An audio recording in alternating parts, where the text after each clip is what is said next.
So yung mga idol, simpleng tips lang dahil may bago tayong dumating no, yung materials ng 5K sweater natin.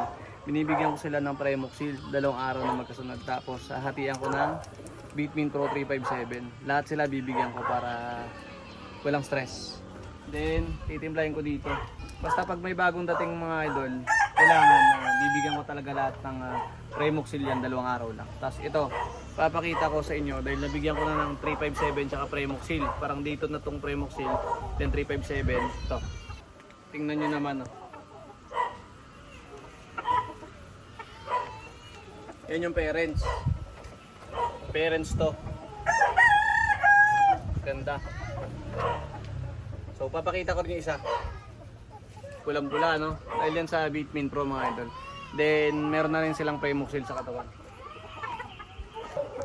Grabe mga idol, napakaganda rin ito.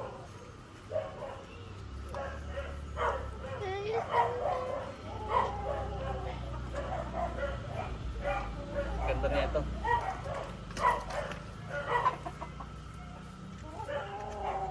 Yan, tingnan nyo, dahil sa Bitmin Pro tsaka Premoxil, kaya hindi sila magkakasakit pagdating dito mga idol. So yun lang, simpleng tips yan mga idol, pero magandang epekto yan sa ating mga alaga.